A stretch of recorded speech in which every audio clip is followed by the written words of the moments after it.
if you're watching this later, the presentation will be appended together with the video. So, all right.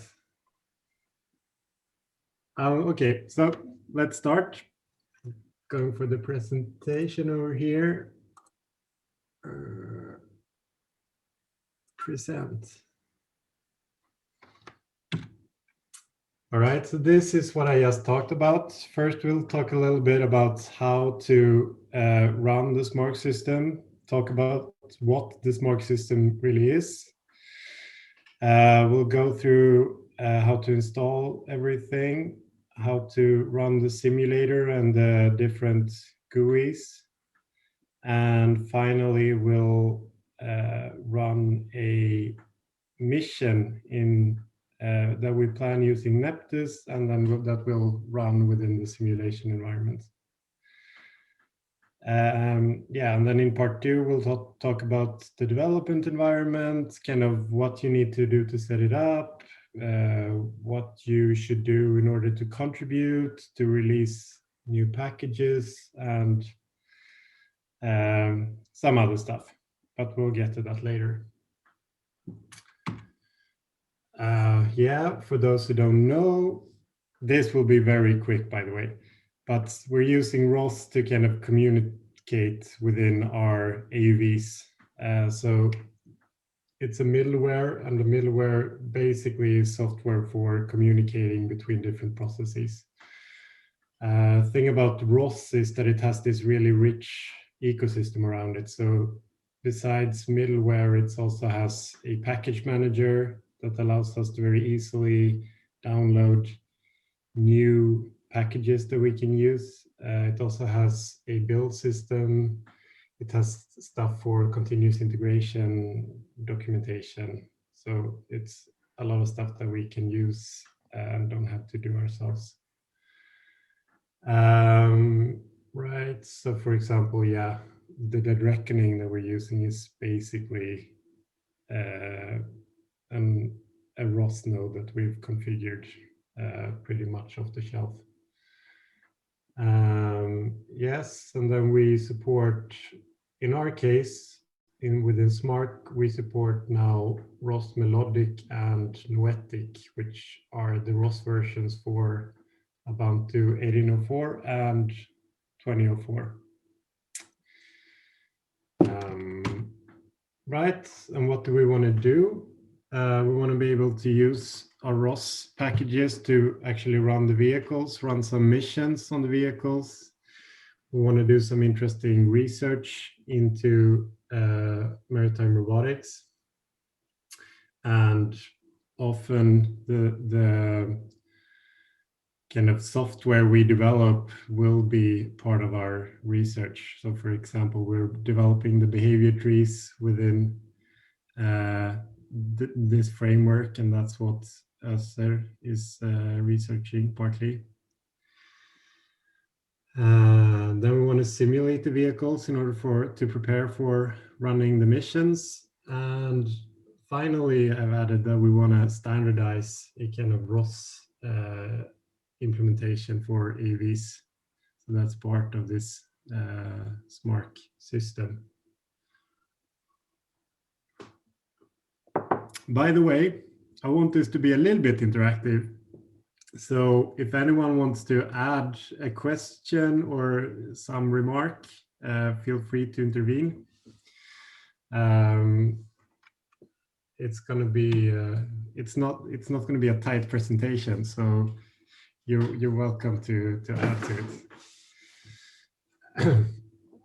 Right, so first a little bit about this standard AUV interface. It lives in this SMARC messages repo. It's something that we've collaboratively kind of developed between the RPL and the SAM and Lulu groups. And the idea is to have, like, for the components that we actually can share between the AUVs, to have the same interface.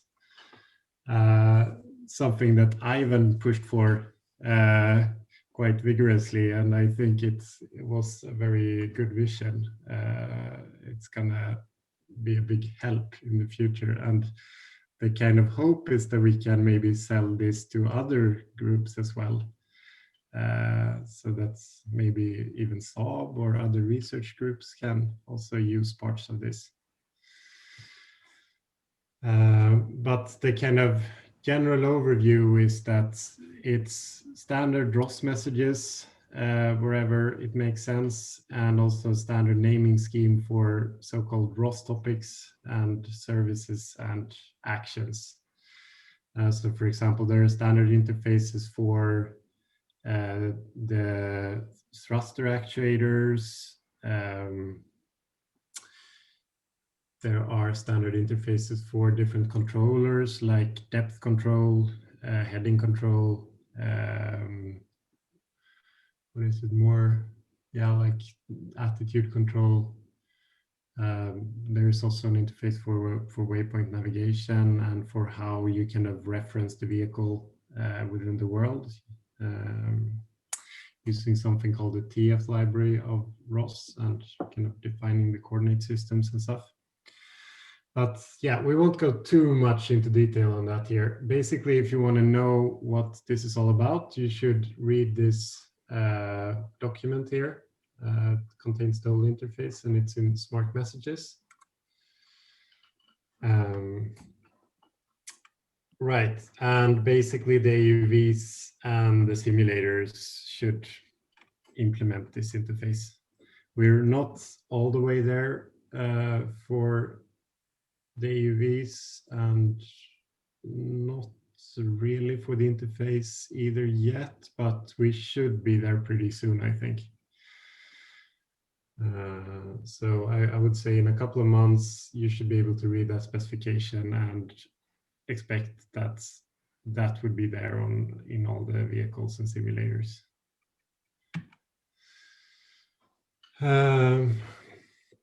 All right, so basically over the last couple of months, I've put in a lot of work to try and get all our packages released in apt, which is the package manager for Ubuntu and Debian. So it's basically allows us to release pre-compiled binaries that you can download from the command line. Again, the OSs that we support are 1804 and 2004. We host our own packages at KTH. You need to do this setup once and then you can install all of our packages. And I think the really important thing is that once you do this setup, you can easily keep all the packages up to date.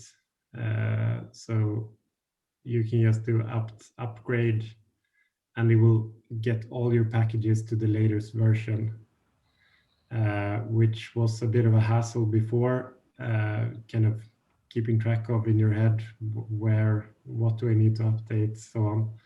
But this will make it really easy to keep everyone at the same exact version of everything. And it's kind of literally the same version because it's the same binary that has been compiled on another machine. So if something breaks, it should break for everyone more or less. And that should be kind of considered a major bug and fixed really quickly. Can we also just add the stuff you mentioned, that if one wants to test your own stuff and add your own code, you can do that still within the Catkin workspace, and it will be kind of selected from there, or? Yeah, I will get to that later Okay, in the yeah. development environment, but Yeah. yes, it works exactly as standard ROS packages otherwise. So if you clone a package and so you build it in a workspace and source it, then you will use that version rather than the installed version. I will get to that.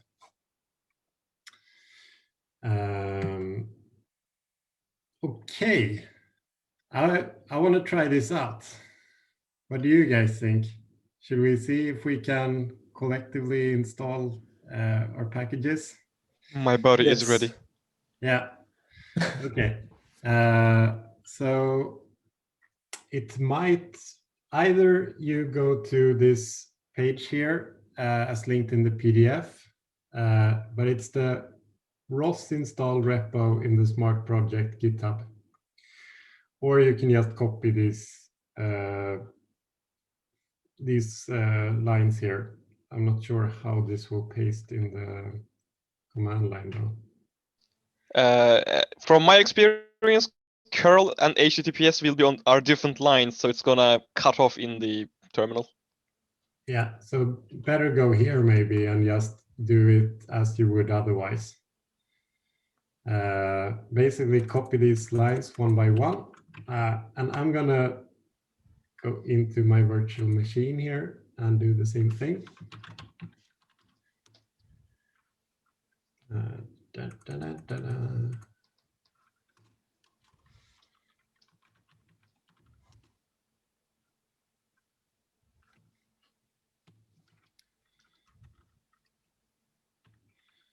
All right, so first I copy the first line, dun, dun. So maybe we just do this and then I can go through what the different things do.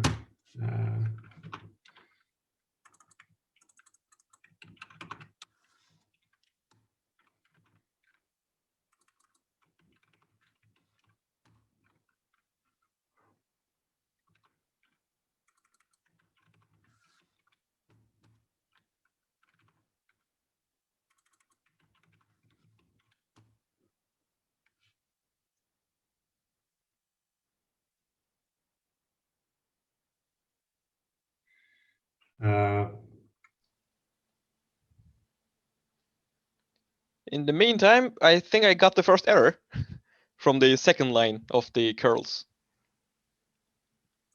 It What's the is unable to create the file for whatever reason. You have to use sudo. I am. I did not get the same error. No, that should be pretty standard, that line. Indeed. That's why it's surprising. You didn't get a space in front or something like that?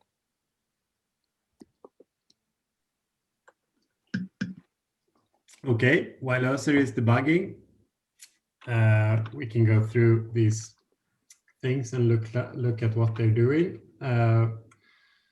So basically, the first one here adds a pointer to the local app system that says, look at our server at KTH. There are a bunch of packages here that you want to look at for other packages. And actually, this is a little bit cool, I think. Let's see. This is the file that we're adding. So for example, for melodic, it's this file here, and it points to an IP at KTH. But if we go into this address here, we can actually see all the packages here. So basically, here are all of our packages that are released. And here is kind of just a list of these files and the different versions and how they depend on each other. But this is what you're telling your system to look at.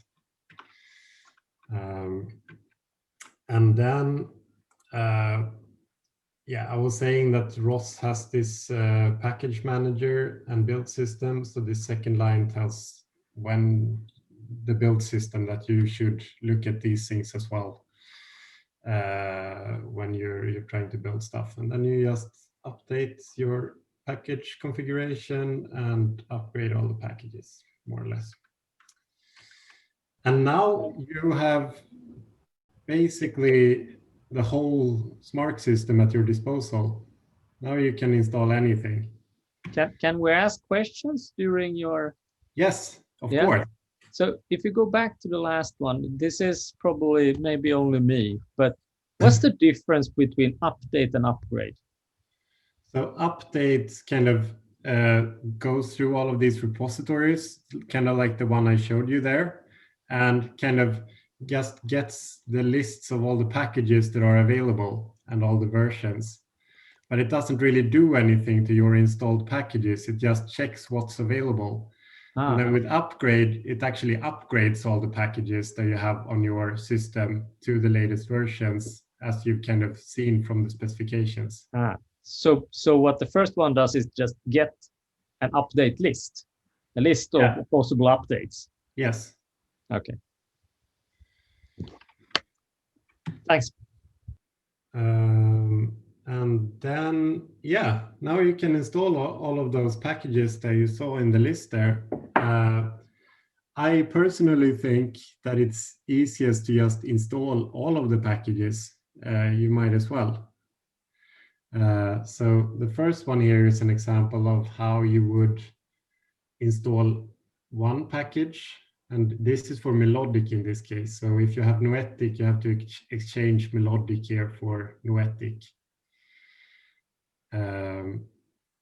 Question. If we have the virtual machines that Kalle provided, which one do we have? You have melodic. Okay, cool. In the meantime, I have debugged my problem. Apparently I did not even initialize ROS step, so the output file folder did not exist for the second curl. Okay. Yeah, that's might be a good point, that you need to both source your ROS environment before doing this and also initialize ROS step. But that's lined out in the ROS install page here with links to those two steps. Yeah, we haven't really been using ROS step before, so everyone might not have done that. Right, so you can try out one of these commands. I'm gonna personally install everything. Okay. I should probably go to the ROS install page again, where we were just before, and it has a couple of examples that are the same. That's down there. So I'm going to copy this one here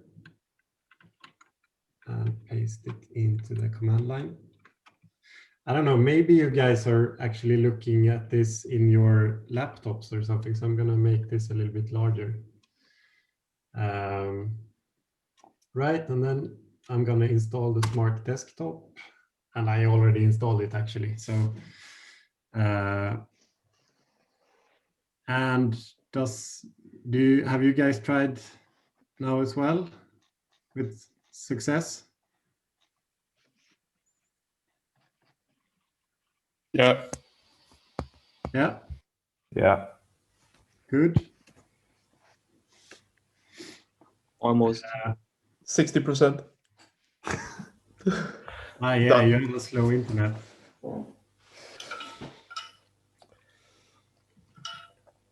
Okay. So if anyone has any problems, then shout and I'll continue the presentation in the meanwhile. But yeah, this is basically what we were talking with Ivan about.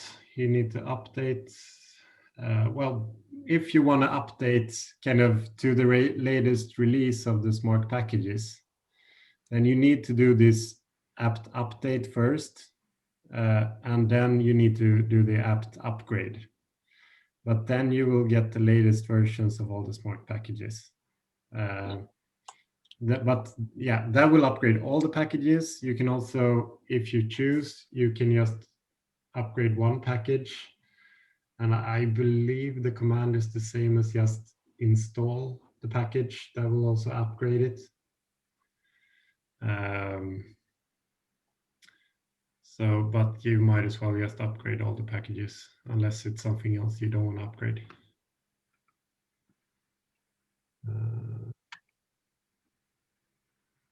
Or we already got to running the simulation. Okay. I had a question, Nils. Yeah. If I want to do this SMARC install, right? The SMARC desktop install, if I've already installed stuff and it's running, if I run this, will it break what's there, or will it just install the stuff that's not installed yet? Yeah, no, it won't break anything. You can even upgrade stuff that you're currently running, as far as I know. Okay, cool. Then I'll try that now. I'll just run the SMARC desktop and see what comes. Yeah.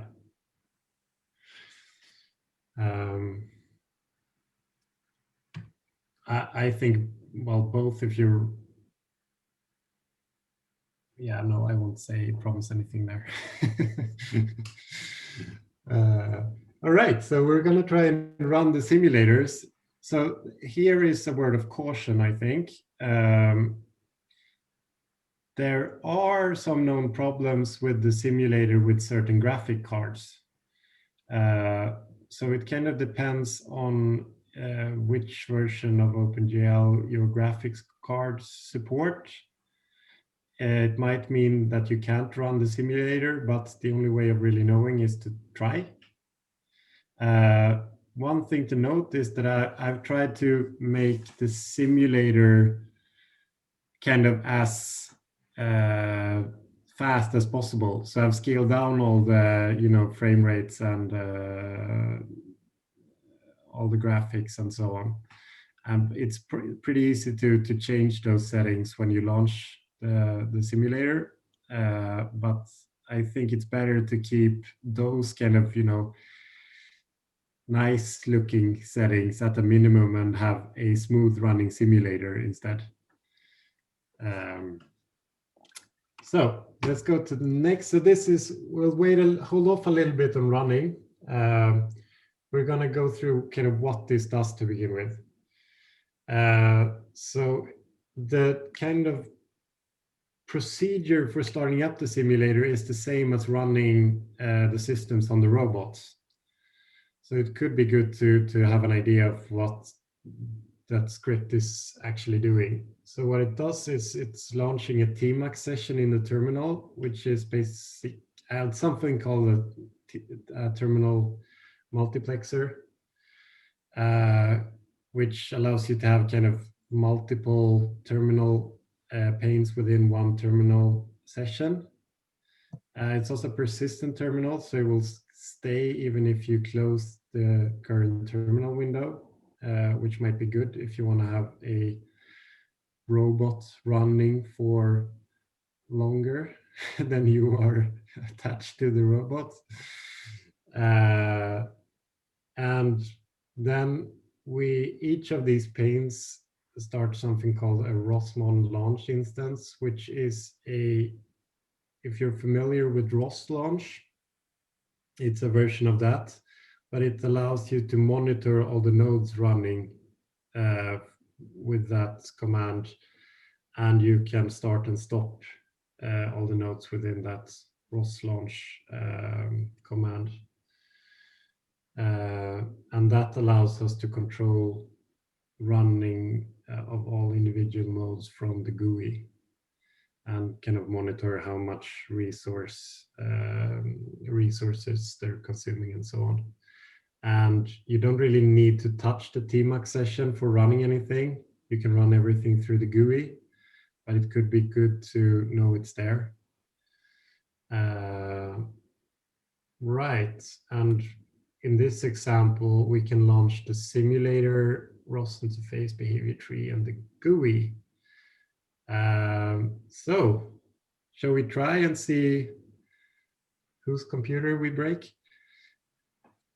Right. I have one question before. Yeah. In the case that Harsha kind of touched upon, if we have the apt installed packages and stuff in our Catkin workspace, which one is going to be prioritized? If you source the Catkin workspace in your bash RC, the workspace will have priority. Okay. So I'll talk about that later, but if you want to make sure to run the stuff from apt, you should not source any workspace in your bash RC or locally in your terminal session. Cool. Thank you. All right, so you can choose if you want to run Sam or Lulu. I'm gonna run Lulu because it's the hot new stuff right now. That's a That's super something you will good need decision. you will need a new terminal or to source again after you install the simulator. Otherwise, you're not going to find it. Aha. Because I just did that. Okay, so create a new terminal session. Okay, I'm gonna do that. It worked for me on the same terminal. Yeah, for me Okay. too. Good. So I'm Very- gonna do Very different. run lolo stonefish sim and then bring up .sh. It will. This is the tmax session down here at the bottom, so you'll see the different things running. And here you see the corresponding interfaces for launching the different things here. One thing to note is that this is our native version of our GUI here. So we also have a web GUI that looks exactly the same, but this is the native version, which is also new. So what you can do then is to try and click on the P1_simulator, click start, and it will start the nodes for the simulator. So I think everyone can do that, and then you can report back if it's working or not.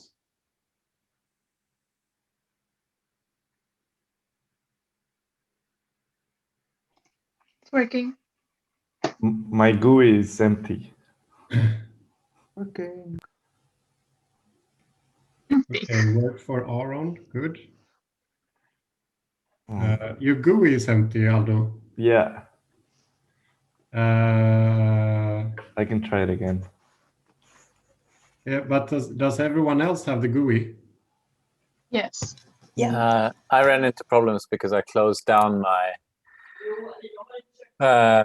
I closed down the simulator because I thought I needed to start a new terminal, and now I seem to have double instances of everything running when I try to start.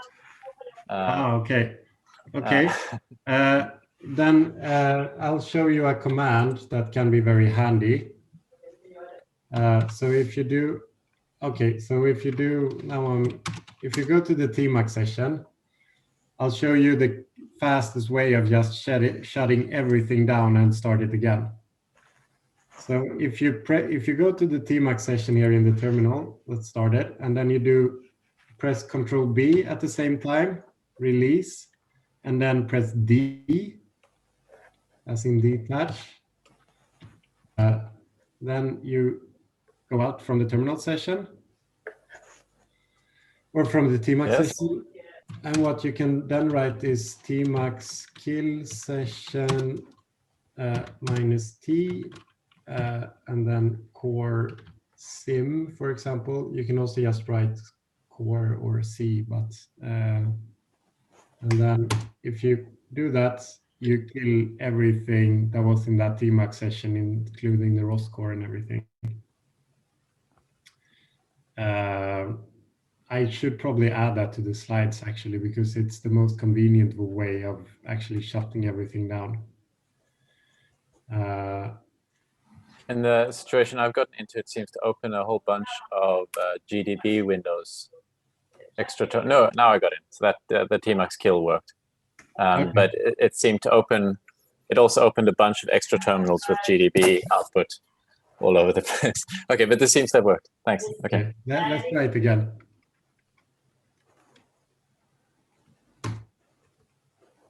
Nick, I think that happens when you run it twice or something, because if there's already a tmax session open and then you try to make another tmax or something, then it gives some problem. Exactly. Yeah. I think which command did you use to install the packages? The full one. The full one, okay. Yeah.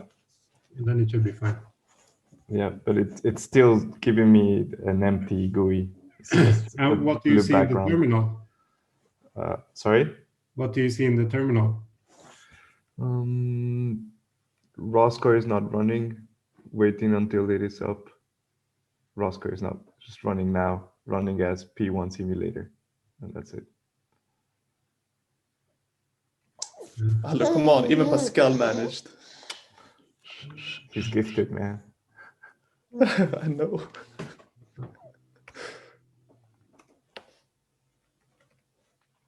What if you go to the GUI tab in the Tmax?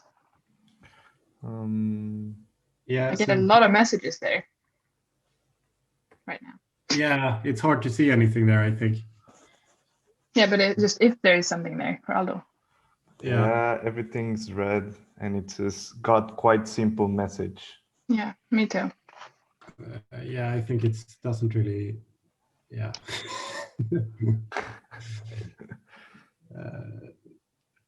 But then it's a bit weird.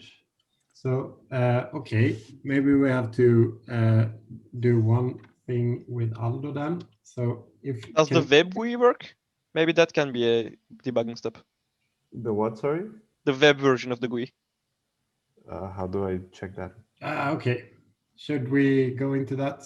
Well, we can do another thing, Aldo, and this could be a good occasion to teach everyone else about this as well. So if you go to the simulator tab, Yeah. And then you kill this with Control-C. Okay. So then you will see the command that's actually used to launch everything. Now I can't really see anything because yeah, I see it. This is in the way. How can I do this? Maybe just okay. Yeah, my Zoom window was in the way. So there is a no start there, and if you remove that, it's gonna start without. It's gonna start directly without waiting for the GUI to start it. Okay.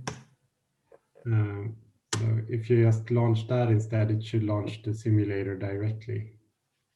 Yeah, it's launched, but it's well, it's loading. So yeah, it might take a little while. Okay. Yeah, but that worked. Okay. So you might have to go through the tabs and do this with each tab then. Okay. We can also try the web GUI later. I'll show everyone how to use that as well. Right. Yeah, but the simulator is now running.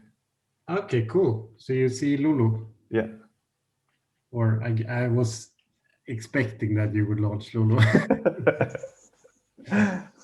Didn't everybody launch Lulu? No. Why would I? Okay, so the other thing we need to start is the robot bridge. That's critical to be able to launch to use the ROS interface, because that's the whole thing that maps Stonefish to our ROS interface.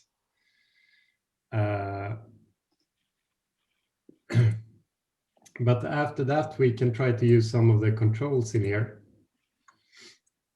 So the other thing is in Stonefish, you often want to click this down button here to center the camera on the vehicle, because otherwise the vehicle will disappear as you try and run it around. Okay, so what we'll do now is we'll try and see what happens when we use the actuator controls. So you see here in the middle, you have these different controls here. And what I'll start by doing is I'll fill the VBS tanks. So I'll put water in all 4 VBS tanks of Lulu. It has 4, right? Yeah. Kinda. It has 4 tanks, yeah. That's the plan. Yeah. Right, so now you see it's starting to sync. Sorry, how did you center the camera on the vehicle? Could you do that? This thing here, the down arrow. Wait, where's here? Yeah. I don't know where you're clicking. Oh, I'm clicking there. Oh, there. Okay, perfect. There, now it stops following Lolo, and then I click there and it continues to follow Lolo. Thinking. We can try to move the rudders. We can move them over there, and elevators, like this. And we can send some thruster commands. And since the rate requires us to publish them at 10 Hertz, we'll do that. So if we just send not straight, but it should go around a bit since we only started one rudder. You can start one rudder in, or a thruster. If we start one thruster in the other direction, it starts more or less spinning in place. Yeah, so you see it's sinking and it's kind of rotating because we're going in different directions with the thrusters.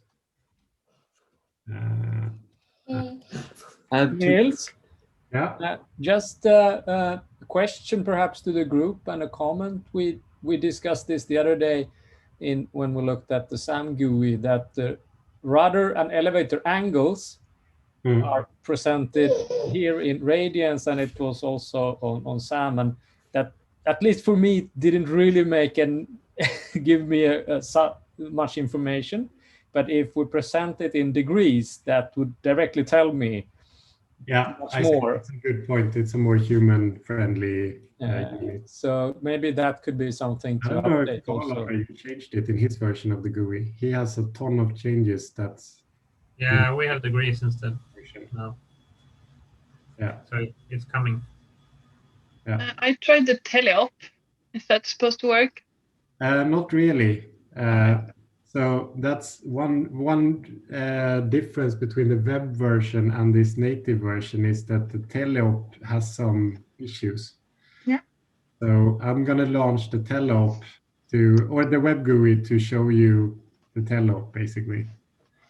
But I think I should be able to solve that pretty soon. But it works well in the web GUI. That's strange. I tried the telop just now. For me, it goes between Lolo. 1,000. Oh, with Lolo. With Sam, I tried it. The keys kind of get stuck sometimes. So okay, because I just tried some quick stuff and it seemed to work. What you can do is you can click these buttons with the mouse instead, then it works. But it doesn't work. So basically, I think It works on a Mac keyboard. Yeah, maybe the magical Mac keyboard is doing it. Doesn't work at all because it kept blinking between 0 and 1,000 RPM. Yeah. Okay. So yeah, let's not try it even. But yeah, okay, I will try it. What you can do is you can, if you click telop enabled, I probably don't want to do that. You have to click the forward button at least, so that's gonna blink. Yeah, that's what it did for me too. Yeah, and then you can just, I think you should, no, you can't even hold that with a mouse. Okay. Yeah. Can you repeat how to center the view? Come again? How do you center the view again? These buttons here. You see where I'm clicking? Yeah. You click down here. I have this thing where whenever I put my mouse over the simulator, it just kind of, starts moving. Or like the view starts moving.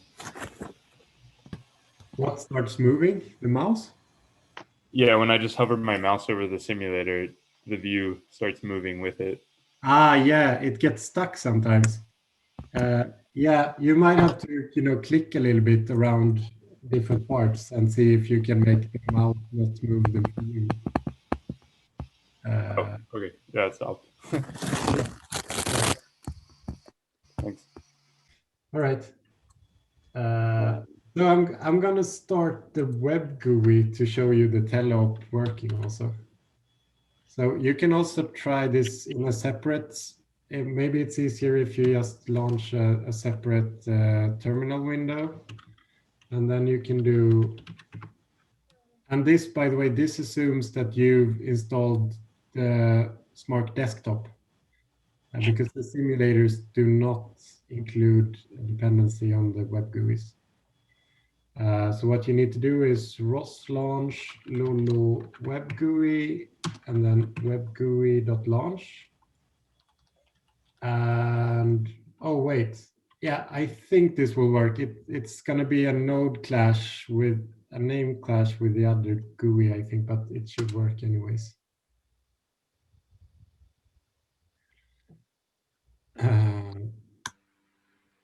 So, and then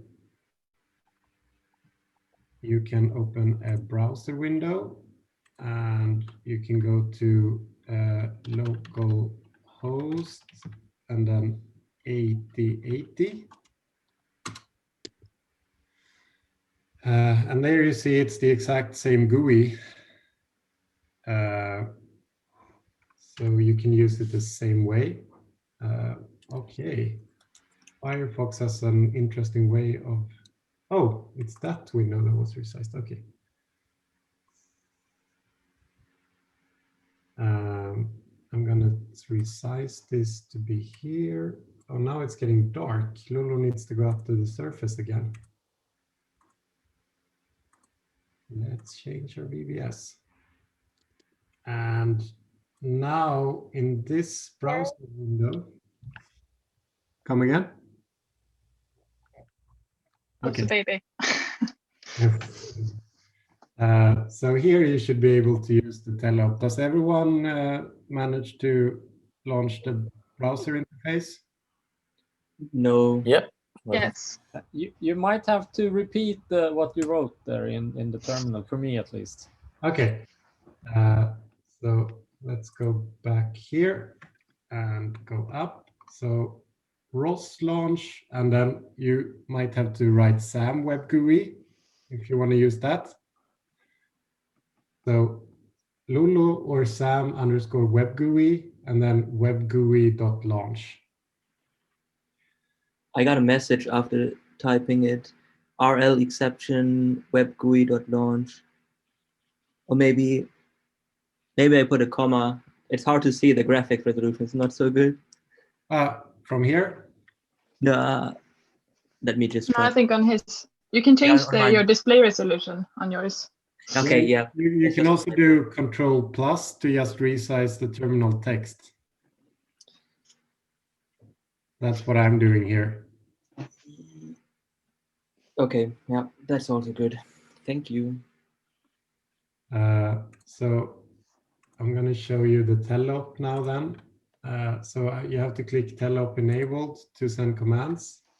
And now you should be able to click the W to go forward, and now you can turn. Okay, it's still a little bit of a, there is probably one bug there that makes the commands a bit weird, but it works better than in the native version at least. So, and do the web GUI in the browser and the native one, do they clash at some point, or can they run in parallel? They can run in parallel. Yes. And they are, if I update the VBS settings in one GUI, it is updated in the other GUI too, or? Yeah, so we can look at the native GUI here, for example, and then we set the VBS in the web GUI. And then perfect. Awesome. And I have a question about how do you call it? Stonefish simulator. This line that you see now, what does it mean? The orange line? That doesn't mean anything. It's the outline of the mesh of the seafloor, basically. So Okay. if I click Lulu here, you see there is an orange line around it. Yeah. You're saying it's the edge of the world. Yeah, exactly. Okay. You can run beyond the edge of the world, but you won't get any multi-beam measurements. But one thing that you can do, which is pretty nice, is you can do these things. You can kind of change the turbidity of the water and stuff. I'm gonna switch to Sam now because I want to show something there. You can keep running whatever you're running.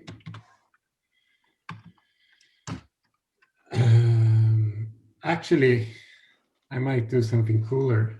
I might do ROS run, Lolo, Lolo, Stonefish, Lolo.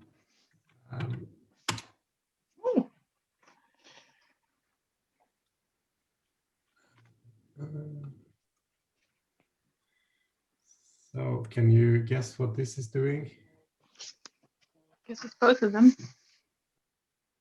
Yes, it is. So now we have both Sam and Lulu here. Can you repeat what you did there? Yes, I don't want you to run this simulation, but it's actually in the Lulu Stonefish sim package. There is now a bring up script called Lulu_Sam_bringup.sh. So rather than bring up, Lulu_Sam_bringup. Ah, okay. So how do we look at ways of kind of starting a general world and then adding the vehicles that is this the way that we have general Stonefish sim as basic starting simulator, and then we can add like you did here?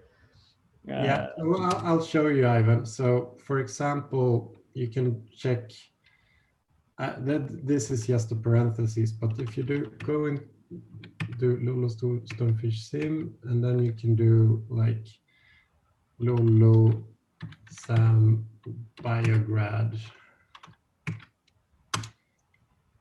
These files are the way we define simulations. So basically what you say is you have an environment file, Biograd in this case. In this case, you have two robots. You have robot 1 and robot 2. You say it's Lulu and Sam, where they should start, latitude, longitude, etc. So this is the way you define a simulation. And this is basically the only file that's sent to Stonefish. Yeah, okay. But so if we want to start something with multiple AUVs, either multiple SAMs or multiple Lolos or different vehicles, then the way to do it is to define this bring up file where we add the information about them. There is no way of ad hoc adding more along the way where we have a base simulator already running. Not already running. You need to launch the simulator with the vehicles. Okay. I mean, actually the only thing you really need to do is to launch the simulator launch file with this file as an argument. That will launch the simulator with the vehicles. Yes, but there is, for example, no way of while we're running this simulator with Sam and Lolo to during the simulation suddenly there appears a third vehicle of some sort. No. Yeah. That you have to script beforehand in that case. Yeah. Okay, cool. Okay, so yes, what I wanted to show here was Sam, because we already looked at Lulu a little bit. But good news, Sam is actually working much better than it did before. Oh, that's good news. So this is the Lulu interface, and this is the Sam interface. And there was a bug in Stonefish actually that caused the LCG control to not behave very good. Oh, okay. So if I set the buoyancy system on Sam, it starts syncing now, and that allows me to control the LCG. And if I set that to forward, you will see that it controls quickly to the correct position. it pitches back and forward. Oh, it's much better now. Oh. Yeah, and before this was not working very well. But due to this bug being fixed, it works much better. And it's actually the same. It's that bug also affected the thruster actuation. So it should also have a more precise control of the thruster angles now than it did before. I was thinking about one thing with the LCG. It looks very fast. Like Yeah, it's definitely faster than the real one.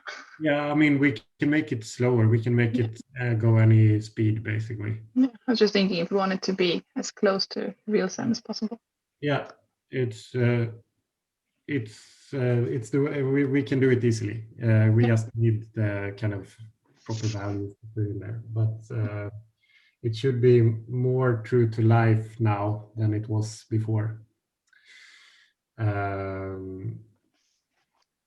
Yes. In my simulator, Sam is oscillating, rolling a little bit. Yeah. Like, yeah. Why? It's mostly when it's lying still on the surface, I think. Oh, not on the surface. Oh, maybe. No. It's usually I only really see that when it's lying still. And I don't know if it's due to some kind of, ocean current simulation or. Do you get wave interference on when you're at the surface? Yes. Yeah, something like that. That's probably like because of that, right? Yeah, if you're at the But surface, I'm not at the surface, really. Or maybe I am close to it. But also, I don't think we have implemented yet that you actually roll it by when you're turning. So the motor shifting, I don't think that's implemented yet, right? No, it's implemented. Oh, it is. Okay. So if you're steering, then you will initiate try roll. that here. If I do a positive and a negative, it should actually roll the vehicle. So if I do this and this, maybe it's hard to see. No, but not with the thrusters. Don't run the motors. Just steer the. To left, right. Yeah. No, that's not there. That's what I meant. So.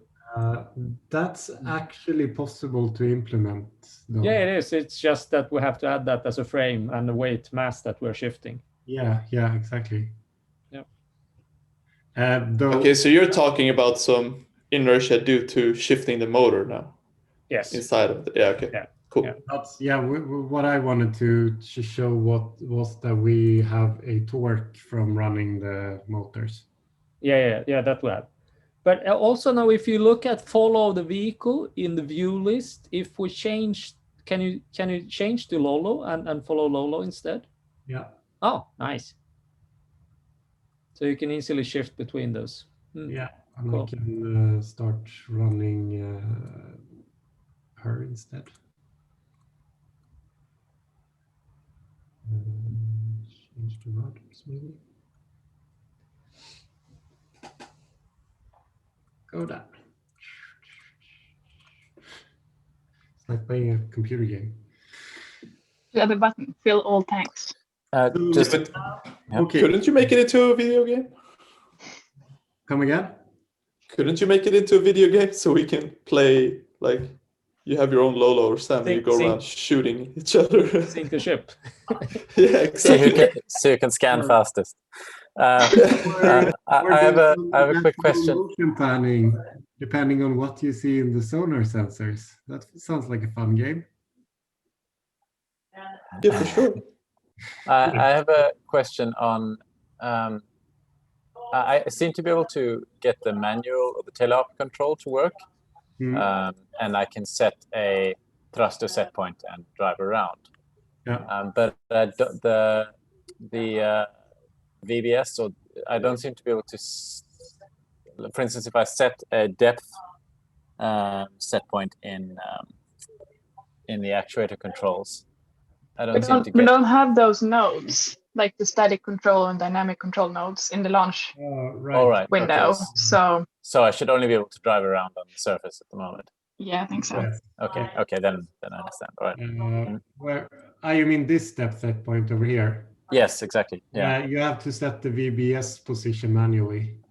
Okay. All right. That's one of the packages that we're waiting to transition to. Well, it both needs to transition to the new interface and to be released. So Harsha is working on that. Yeah, but we said that we should include the PID controllers in the standard install, right? Yeah, exactly. That's what I'm talking about. Yeah, and then Harsha is doing his stuff, which is gonna be installed on top of that. Yeah. Okay. I see. Yeah, now I see I could get it to sync and stuff. So by controlling the VBS. Yeah. Cool. So I think we might try to run a Neptune mission now. And that means I want to kill my TMAX session again. Let me see, where did I have this? Just while Niels is busy, a question: where can one see your current depth from?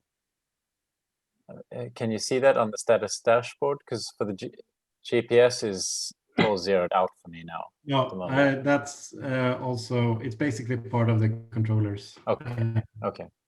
Yeah. All right, we'll get there then. All right. Okay. Okay, so do you want me to run Sam or Lulu? Show of hands. Lulu, always Lulu. Run whichever. Okay, Doesn't matter. we'll do Lulu since I think we've shown Sam before, probably in the simulator. At least Ivan and Josephine and the other folks. Can we run both as it's set up now and make a mission? You can, but I think there is some configuration left to be done. Right. I think I tried it yesterday, and I could give Sam commands that way, but I couldn't give Lulu commands. Okay. So to keep it safe, I'll keep it safe. Lulu.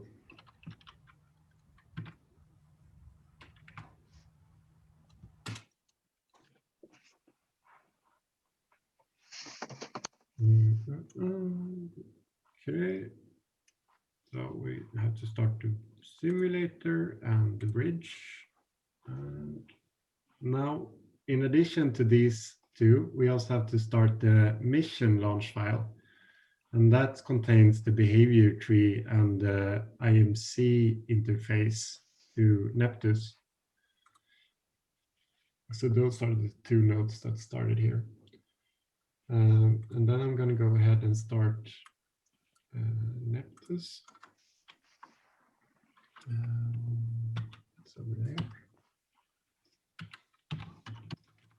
And Neptune is seems like they are working at the moment to transition to a new build system, or they have been for a while, as Niklas discovered yesterday.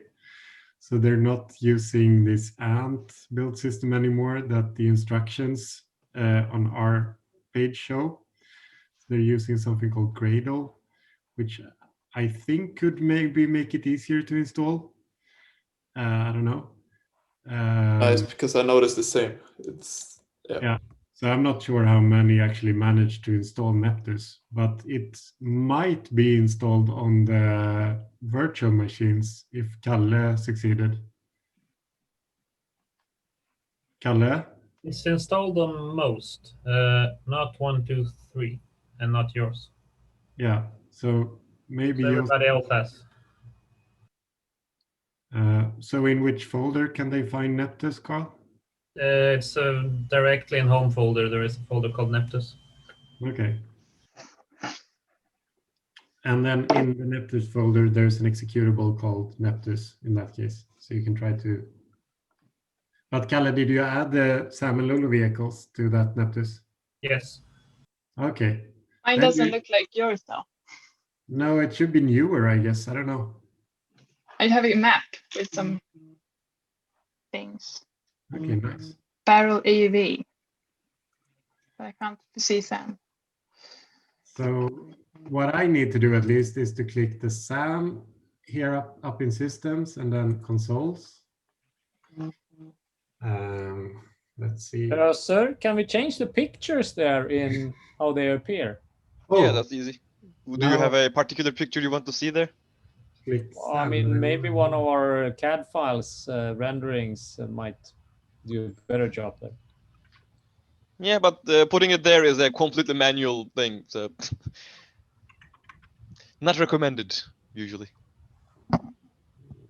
Mine opened the console immediately, I think. Automatically. Okay, I need to restart Neptus. I opened the wrong vehicle. Yeah, the new ones open the console immediately. Okay.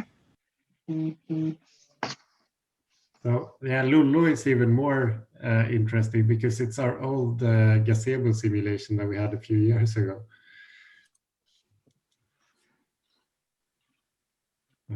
Let me see. Okay, there we are. So I think Lulu should show up there. No.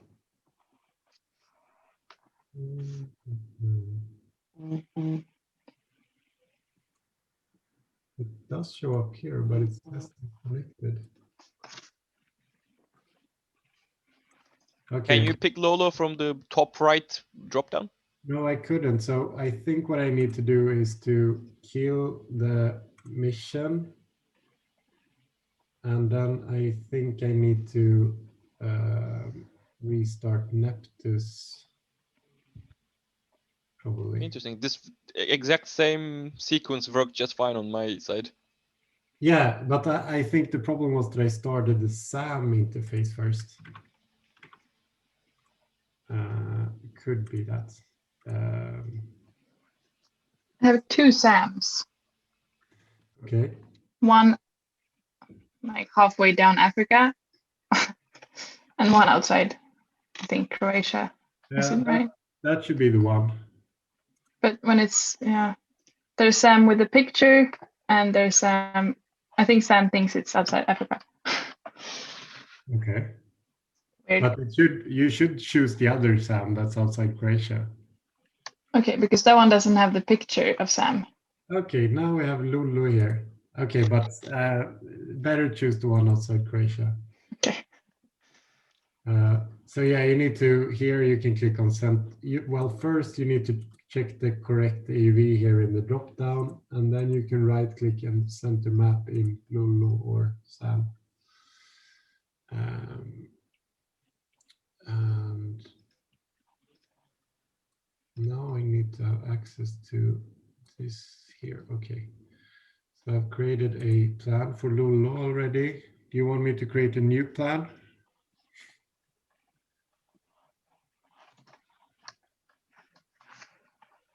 No, That's run good it. for a demo. Or Come again? isn't that good for the demo? If I mean, it's really quick to just create right. waypoint. So I'll add a new plan, and that you do by clicking the plan editor up here. I choose the vehicle, Lulu AUV, and then I need to just right click here, add go to, and then I do it multiple times to add multiple go to waypoints. And then I click save plan, and I'll call it Lulu Biograd plan. Okay. So now I see that here, and now I should be able to first send the plan to Lulu. And it says plan received. And now I'll start the mission by clicking the run button. And yes, I want to still start the plan. Okay, Lulu started operation. Let's see what it looks like in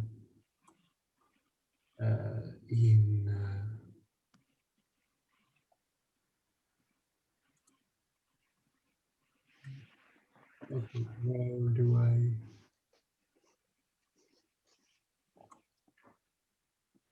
Okay, I couldn't slide. No.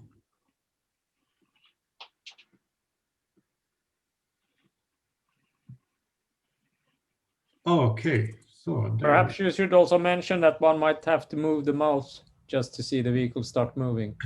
Yeah, you might have to, but in this case, you actually don't have to because it seems like it has proper connection with Lulu. So let's go to Neptus and see what Lulu is up to. It's running. And it's trying to go to the first waypoint. Should be over there.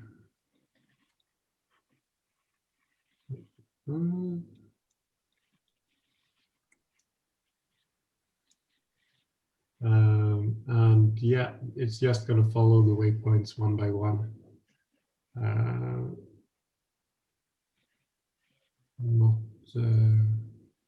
Well, let's see if it manages to reach the first waypoint, because we should get some kind of message then. Yes, so then we get these two started operation on the second waypoint. Now you see that this one is active. So Lulu is turning around to go to that one. And play a little bit with the sun. A little bit of a twilight feeling here. Okay. Any questions? How is this working without the controllers? It has a very simple heading controller that's used for this.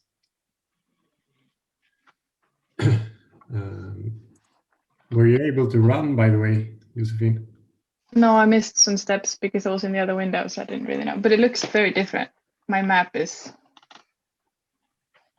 not as yours.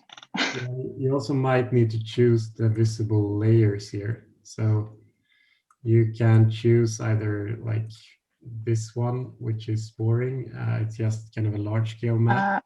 That's what I have. Or you can choose the OpenStreetMap, which I usually use when I'm close to shore because it gives me something to look at. Where was this? Just right click, choose visible world map. And you can choose which one you want here. Okay. But I have two SAMs and they're both disconnected. Yeah, you should be able to run it anyways, I think. Just try to send the plan basically and see what happens. Okay, now Lulu reached the second waypoint. Should probably go to the third one. Seems like it's going around the waypoints. Or might have missed this one. Oh, That seems like it's a little too close to the shore now. it's run aground. So that means it should have done an emergency abort, right? It should have. If we have an abort action. We might not. But that's probably why the thrusters stopped moving, because it ran aground. The thrusters would have stopped moving because it would have stopped the waypoint following action. But if there's no emergency action to run, then it can't really do much else. Yeah. Another thing, is there a conflict between the different GUI versions? So should one be stopped? I've seen quite a lot of flickering with the RPM values. Seems to go on and off. I mean, you need to always probably, if you're not using the telop, you need to unclick that Yeah, no, the telop is not clicked, but I have two. I have the web version of the GUI and the standard version that you kind of open directly. Both of them are open. Yeah, no, there shouldn't be any conflict like that. Okay. No. And I should click the publish RPMs at 10 Hertz. Yes, if you want to do that. But you can't. You don't want to click that in both because then you're going to have that kind of flickering. Ah, okay. So let's see if that was the issue then.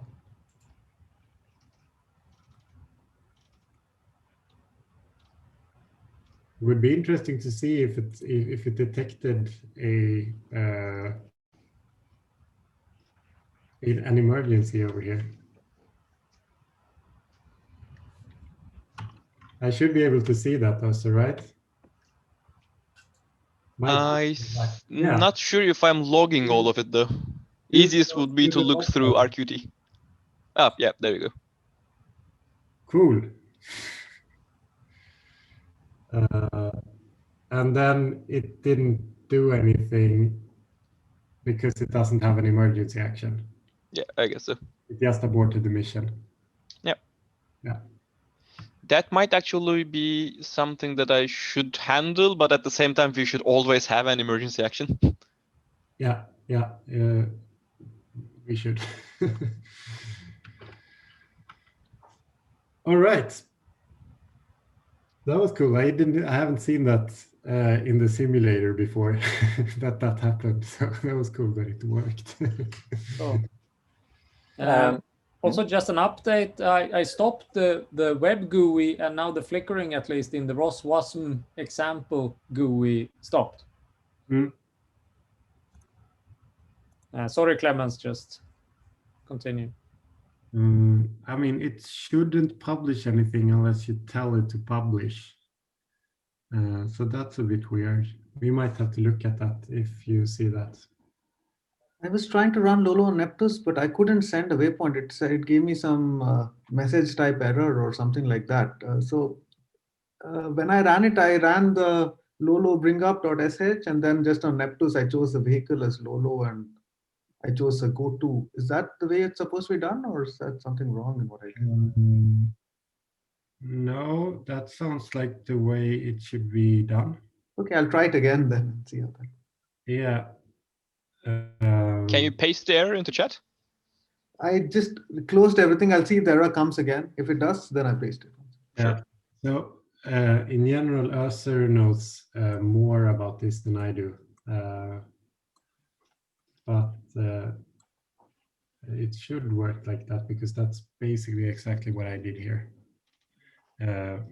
It could be something with the vehicle definitions that you copied to the Neptus folder also. Okay. Do you have any more questions? Otherwise, this is more or less the end of the first part of the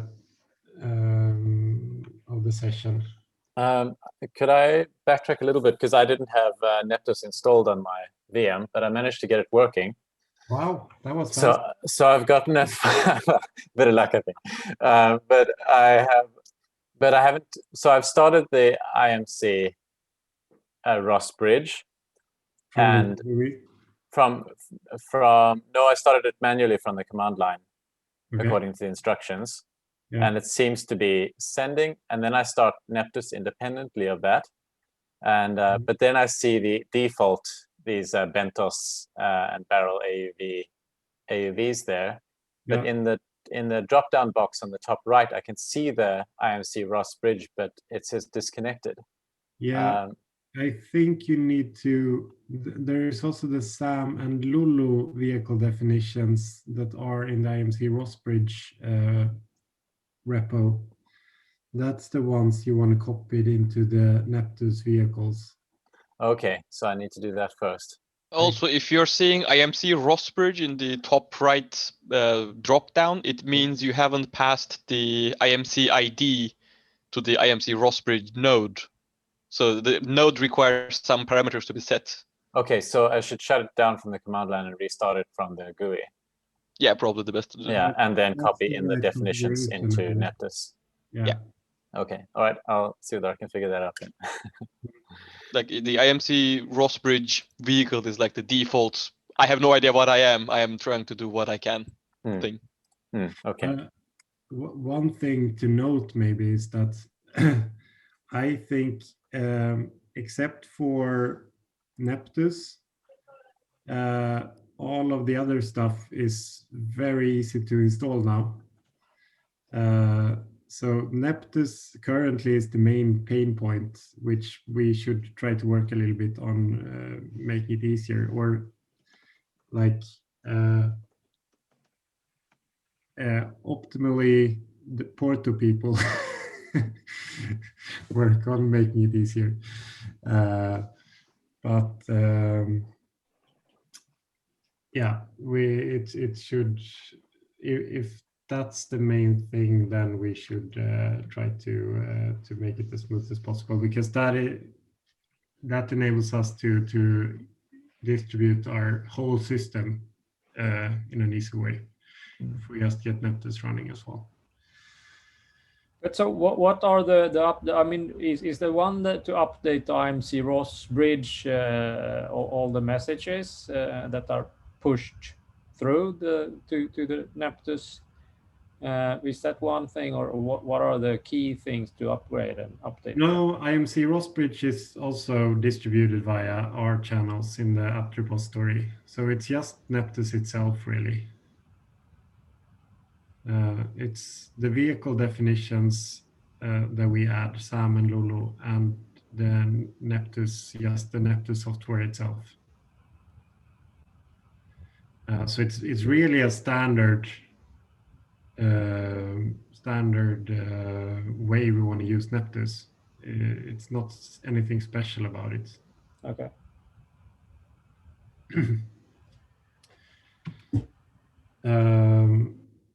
Yes, but they, as I said, they are updating their way of installing, so it might be easier in the near future.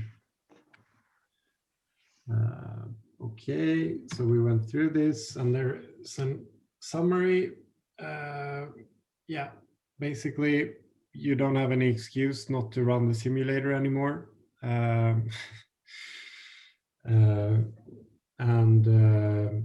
We can run most of our stack pretty easily. One thing that I want to highlight here is that I've been running all of this in the virtual machines, as have Josephine and Nico and Louise, I think, if she's here, and someone else as well. Yeah, I also did, but I couldn't run Neptus, so I just watched you. Yeah, that again. Yeah, same. Yeah, Kyle, when I try to open Neptus, it just says archive manager problem. Couldn't open it. I could open Neptus Yeah. on the virtual machine. You all have it installed the same. Try opening a fresh terminal and just write ./neptus/neptus. Yeah, well, I think we don't need to, we can leave that for later now, maybe. But Neptus is also not maybe the main point here. The important part, I think, here is to show you that it's easy to install and run everything, except for Neptus, maybe. But that should also be doable. Like we can help anyone that has problems with Neptus. Luis had a good question here. What? Luis had a good question in the chat. So that's what I wanted to get to. So what I wanted to say was it works very well, these virtual machines. As I said, I've been running the demo there. It's very easy to set up. Carl has kind of scripted an install for just setting up as many virtual machines as we want. And that means that if you have something where you need to run a heavy simulation, or you don't have a machine where you can run the simulation, you can probably get access to this kind of resource as well. I think it's easiest if you talk to Carl and maybe Ivan about that. Yeah, I mean, I can clarify directly. I mean, this is why we have set up the virtual machines, so that we can easily distribute and share without everyone having to buy their own Ubuntu computers and install everything. So for master's thesis projects, for example, we can give them access to a computer that they can use. And also for all our PhDs, if you need one or want one, then we set up one for you that you can use. And not only for this session, but that you can have as your own kind of resource. And Kalle is in charge of setting them up and helping you to administer them. Yeah, so absolutely, yes. One important thing is that it's important to shut them down after you started using them, because it costs some money keeping them running. Yes, so these cost money per hour. Yeah. And it doesn't only it's not enough to just shut it down in your own Ubuntu kind of interface. You have to shut it down through the web service. But you can also set auto shutdown settings, so that if you forget, it shuts down the same time every day. So you have kind of these auto shutdowns. It doesn't run away the costs. But so there are some things that we have to keep in mind and to administer. And Kalle is the expert here. But the idea with these computers is that we are to use them. That's why we have set it up. Yeah, I think it's a great resource. And again, this whole thing, I think, enables everyone to run everything without any hassle. So we should really start using this now. Sorry, the question. Okay. If you're using the virtual machine and you have your own code that you want to run in the simulator, does that still work to get into the virtual machine and the simulator? Your own, like you want to test your own stuff? Yeah, I'm thinking I will at some point upgrade my computer to the right Ubuntu version and download everything. But I'm thinking, like, if I don't have that now and I write like a ROS node and I want to try out some code, can I do that on the virtual machine? Definitely, that's the whole idea. Yeah. The whole idea. Yeah. So you can use that virtual machine as your own computer, basically. Okay. Yeah. And then I might you don't even have to be, it's, I guess, maybe me and Kalle as well, or Ivan, but it's you can be relatively kind of secure regarding the privacy of that code as well. It's only really us that have access to the machine. Okay. Yeah. But also, before you upload anything that's sensible, of course, they check with Kalle to see what kind of security levels we have. But I think we have done a quite good job in making sure that this is basically as secure as we can expect us to get at any kind of level with servers at KTH. Yeah. Okay. Great. Thank you. I had a question, Nils. Yeah. I add a thing first. Yeah. So these specific machines we're using right now, part of the workshop, they're all gonna be stopped at 1 o'clock today, and later we're gonna remove all of them. So if you want the resource use, like, not only today, just tell me and we will create one for you. And we can reinstall ROS and everything you want. But these we're using right now, they are gonna be removed. They are only for the workshop. But you can have the same machine later if you want. Yeah. So my question was, earlier in the IMC ROS bridge, I could find the vehicle definition files, but now when I install it, like to ROS install, where are they found? The Neptus vehicle definition files for Lolo and Sam? With ROS install? Because I remember in the past we would copy the Lolo and SAM vehicle definitions from the IMC ROS bridge package to the Neptus to Neptus where the vehicle definitions are. I don't think they're installed with IMC ROS bridge. I mean, all the packages are generally in opt-ROS melodic or opt-ROS noetic. Okay. But I don't think the vehicle definitions are installed at all. So you would have to clone the IMC ROS bridge package and copy the definitions from there. Okay, I see. Okay, no problem. I think that could be the reason why I was getting the error for Lolo. Yeah, well, you need to copy the definitions into Neptus anyways. That doesn't happen automatically. It seems to work with SAM though, which is strange, but I'll try it. I will figure it out. Oh, okay. You probably cloned our own SMARC project. Yes, Neptus. Yeah. That's our clone of Neptus, and that already has SAM, but not Lolo. Okay, now I understand what it means. Okay, cool. Then I'll copy Lolo over, then it should work. Thanks. Yeah, but a note is that I tried to use that clone yesterday and I couldn't get it working, so I'm not sure it's the best way. Okay, that's strange. Yeah, I mean, with Neptus, I'm just, I don't know what's happening, but I try till it works. So I would suggest that we take a 10-minute break before proceeding, make some coffee and go to the bathroom. And then we'll continue and talk a little bit about how you contribute to the software development. And I think this is relevant for almost everyone. So I encourage you to stay and listen. All right. Thank you for now and see you in 10 minutes. Let's say 11:45. All right. Good, thanks.